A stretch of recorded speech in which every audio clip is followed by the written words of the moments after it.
Entered the broad mouth of the Mekong River, we were on deck, eager for our first glimpse of the little town Phnom Penh, where we were to land and outfit our expedition for Angkor.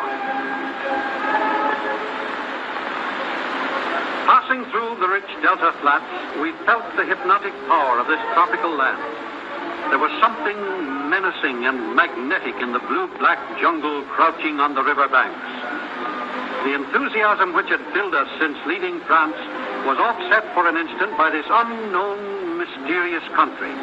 Almost immediately, this feeling was relieved by the novel sights around us. Floating villages built on bamboo rafts that rise and fall with the tides and floods.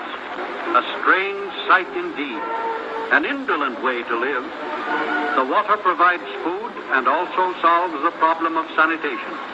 Many natives are born, reared, and spend their entire lives in these floating villages without ever setting foot on land.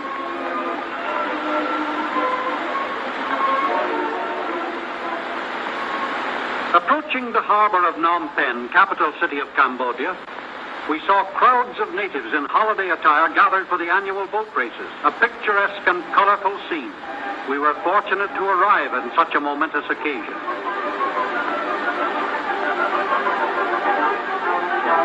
The canoes are 60 feet long and have 40 men to a crew. The coxswain sits in front because the men face front. He beats the stroke for all the world like the captain of an ancient slave galley.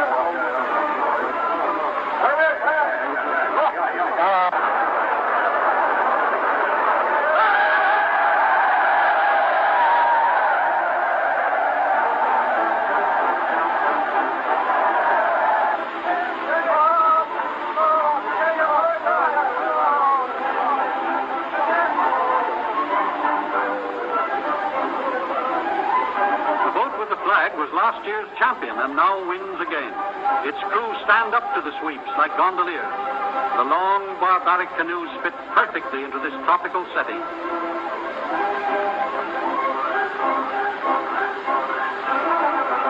We hurried up the main street of Phnom Penh and seemed a curiosity to the children.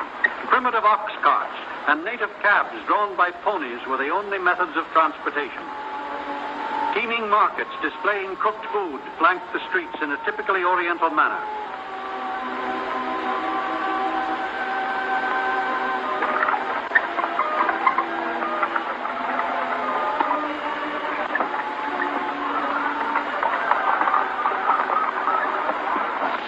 Visiting the King's Palace Gardens, our interest was arrested by carvings of 7-headed cobras on each side of the principal pagoda stairway, representing the goddess Naga.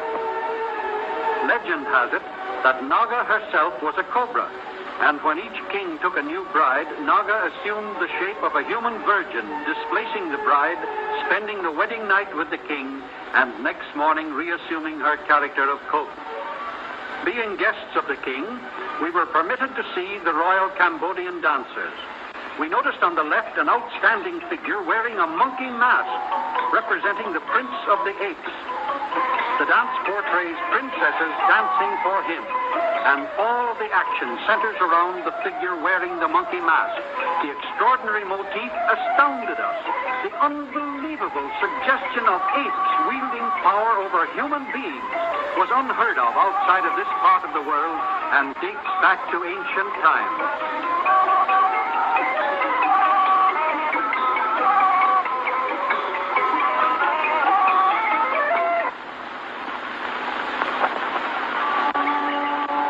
Are sacred throughout Cambodia.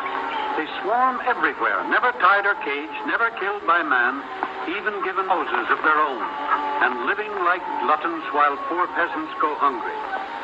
Centuries of protection have bred a race of apes who are fearless of mankind.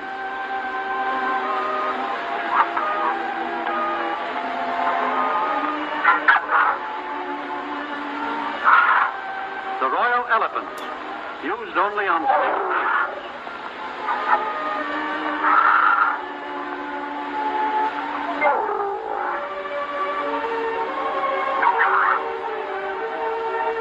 Every day at 2 o'clock, they make their way to the river where they're met by keepers who give them a bath, not only to cool them off, but to soften their hides. and keep their great hoof paths clean and pliable.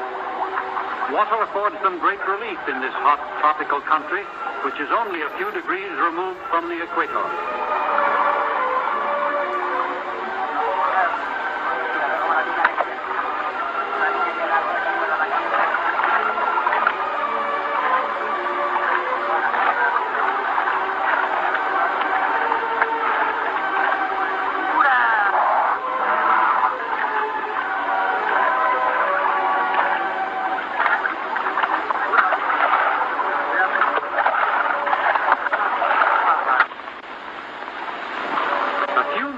Later, in a steaming jungle fog, we loaded our supplies into ox carts and started for the boat landing.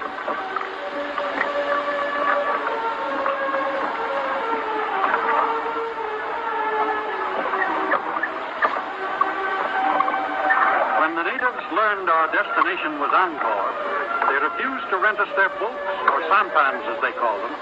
They said that white men who went to Angkor never came back, and they didn't want to lose their boats. They insisted the curse of the high gods had been on the jungles for centuries. This was our first intimation of the obstacles and hazards ahead of us. In the end, we were compelled to buy their boats outright, and with much difficulty and bribery, we finally succeeded in getting together enough men to handle them. As we pulled out into the stream, starting on our long journey, our headman's wife and baby were on the shore to bid him bon voyage. We noticed he had brought stowaway friends with him for whose services we hadn't bargained. Our number one boy was a likable chap, but strange and mysterious. They all are. Angkor is 300 miles inland, and at the time of our expedition, rivers were the only highways to Angkor. 1,000 years ago, this land was greater than Egypt at its prime. When William the Conqueror swooped down on England, Charlemagne quaffed the Gauls, Cambodia led the world in culture.